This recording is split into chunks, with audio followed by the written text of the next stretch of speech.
चलिए देखिएगा, आज आर्टिकल का दूसरा पार्ट है। यहाँ देखिएगा कि आज कुछ रूल्स पहले बताए थे, पिछले क्लास में हम यही बताते होंगे कि ए का प्रयोग कहाँ करेंगे और एंड का प्रयोग कहाँ करेंगे। आज भी वही बता रहे हैं, पर आज दोनों कॉमन रूप से चलेगा कि ए है। अब आप ये जान चुके हैं कि कॉन्सोनेंट रहेगा तब ए और वॉवेल रहेगा तब एंड, ये तो जान चुके हैं। अब दोनों एक ही साथ चलेगा, अलग अलग नहीं चलेगा कि ए को एक बार बताएंगे एंड को एक बार बताएंगे। समझना कि पहले वॉवेल से शुरू हो रहा है तो एन लगेगा, कॉन्सोनेंट से शुरू हो रहा है तो ए लगेगा। कुछ एक्सेप्शन भी है, वो भी हम आपको बताए नहीं है कि कुछ कॉन्सोनेंट है उसका उच्चारण वॉवेल के जैसा हो जाता है तो उसको एन लग जाएगा, जैसे ऑनर, ऑनेस्ट, है कि नहीं।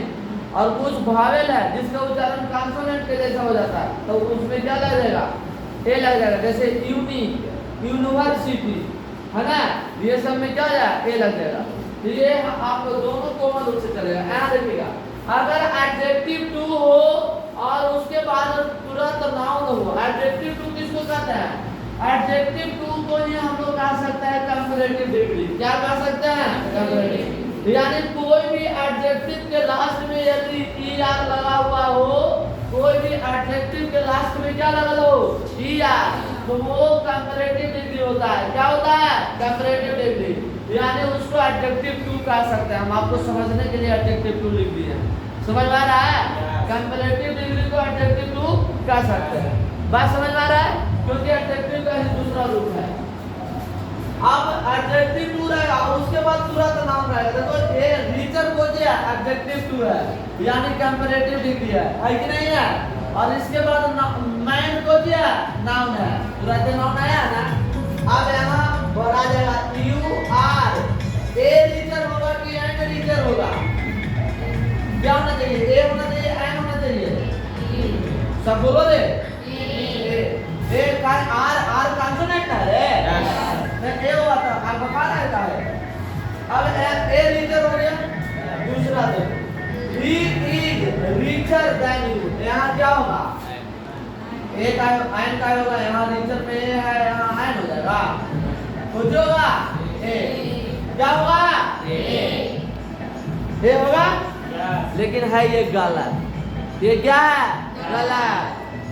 क्यों, हम कहे हैं कंपैरेटिव डिग्री के बाद नाउन होना चाहिए, कोई दूसरा वर्ड नहीं होना चाहिए। देखो यहाँ कंपैरेटिव डिग्री है लेकिन यहाँ दैन है, दैन नाउन है जी, नहीं ना है, तब यहाँ कोई आर्टिकल नहीं होगा, नाउन रहेगा। अवैसन एग्जाम में पूछता है फंसाने के लिए, बात समझ आ रहा है। तो यहाँ लिखाएगा नो आर्टिकल, क्या लिखाएगा, नो आर्टिकल, लिखना नहीं पड़ेगा, ऑप्शन में रहेगा, आपको नो आर्टिकल वाला आंसर करना पड़ेगा, ठीक है। समझ में आया ना बाबू, समझ में आया रानी, ध्यान से आगे देखो।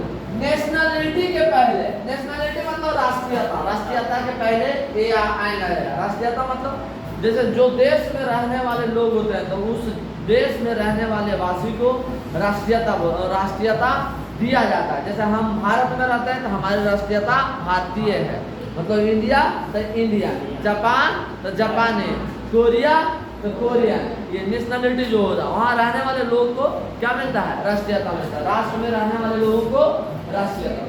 अब देखो तो राष्ट्रीयता के पहले भी क्या रहेगा, ए या तो बी आर इंडियन, तो ए इंडियन की एन इंडियन, बोलो रे, एन का क्या ही ना है, या तो यू आर जापानीज, तो यू आर ए जापानीज की एन जापानीज, समझ में आ रहा है।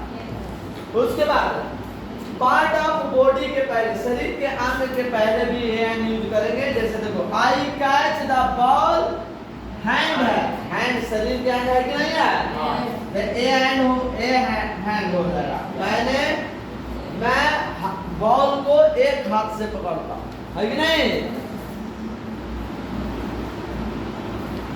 हो गया।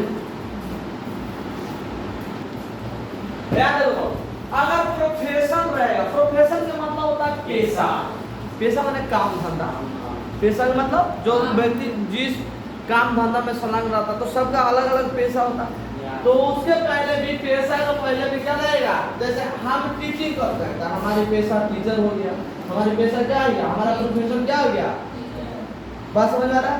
कोई सुई भोंक रहा तो उसका प्रोफेशन, बात समझ आ रहा है। कोई हल चला रहा तो उसका प्रोफेशन, बात समझ आ रहा है। तो आई एम ए टीचर की एम टीचर प्रोफेसर है ना। सी इज डॉक्टर तो ए डॉक्टर की एम डॉक्टर है कि नहीं। यहाँ ए पर एन भी लग सकता है कि नहीं लग सकता है, यहाँ लग सकता है। जो भावल से शुरू होगा प्रोफेसर उसमें क्या लग जाएगा, एन। समझ रहा है ना। दूसरा अगर मेटल, मेटल माने को जी बाबू धातु, मेटल का मतलब हो जी धातु प्लस नाउन रहे तो उसके पहले भी हम लोग क्या यूज करेंगे। जैसे देखो ही गोल्ड, गोल्ड रिंग, गोल्ड को दिया धातु है, को दिया धातु, और रिंग को दिया वस्तु यानी नाउन है, ये को दिया है कि नहीं है। तो इसके साथ ए गोल्ड हो जाएगा, ए गोल्ड रिंग हो जाएगा। क्या हो जाएगा, ए गोल्ड रिंग। याद रखो आई हैड सिल्वर, सिल्वर को दिया धातु है, सिल्वर क्या है धातु। इसके बाद नाउन है नहीं, ए सिल्वर होगा कि नहीं होगा, होगा। जो यस कर रहा है समझ जाओ, नहीं होगा। क्यों, क्योंकि मेटल को बाबू अनकाउंटेबल नाउन में रखा जाता है, धातु खनिज पदार्थ को कोची में रखा जाता है अनकाउंटेबल, और अनकाउंटेबल में एन लगेगा, याद रखिएगा। धातु के बाद अगर कोई नाउन रहेगा तब एन रहेगा, खाली धातु रहेगा तब आर्टिकल नहीं रहेगा, ध्यान रखिएगा, है ना। ये कुछ है, यहाँ कोई आर्टिकल नहीं होगा। क्यों, क्योंकि ये अनकाउंटेबल। समझ में आ रहा है बात। आगे इन्वेंटेड थिंग माने जो आविष्कार के वस्तु होगा, उसके पहले भी है। जैसे सी है पेन, पेन आविष्कार के वस्तु है कि नहीं है, पेन का आविष्कार हुआ है ना, ये सी है ए पेन होगा कि नहीं होगा, हो गया। इतना आप ध्यान रखिएगा, देखिएगा यदि सच या हाफ के साथ नाउन रहे तो इन दोनों के बीच में ए एन आएगा। जैसे देखो एग्जांपल में समझो, सच वुमेन तो यहाँ हो जाएगा सच ए वुमेन। समझ आ रहा है। प्रॉपर नाउन के पहले हम ए एन यूज नहीं करते हैं, प्रॉपर नाउन के पहले हम ए और एन यूज नहीं करते हैं। जैसे देखो I was going to Patna है, पटना को क्या है प्रॉपर नाउन, प्रॉपर नाउन क्या करता है व्यक्ति या वस्तु या स्थान का जो खास नाम का बोध होगा उसको बोल जाएंगे प्रॉपर नाम। तो पटना स्थान का नाम है कि नहीं, सर ए पटना यहाँ होगा कि नहीं होगा, ए पटना होगा कि नहीं होगा, नहीं होगा क्योंकि प्रॉपर नाम है। यहाँ देखो बी सी सुनील है ना, सुनील प्रॉपर नाम है कि नहीं है, यहाँ ए सुनील होगा कि नहीं होगा, नहीं होगा, है कि नहीं। लेकिन नोट ध्यान रखना, यदि प्रॉपर नाउन के बाद ऑफ आए, क्या आए ऑफ, ध्यान रखना प्रॉपर नाउन के बाद क्या है ऑफ, उसके बाद भी नाउन हर हाल में रहेगा ही रहेगा, लेकिन मुख्य रूप से ध्यान तुमको किस पर रखना ऑफ, तब ए एन रहेगा, बहुत इंपॉर्टेंट। बात समझ आ रहा है। यदि प्रॉपर नाउन के बाद ऑफ आ जाए तो ए एन रहेगा। जैसे पटना इज दिल्ली ऑफ आ गया, ए दिल्ली ऑफ बिहार है ना, यानी पटना बिहार का क्या है, एक दिल्ली है कि नहीं। समझ आ रहा है, समझ आ रहा।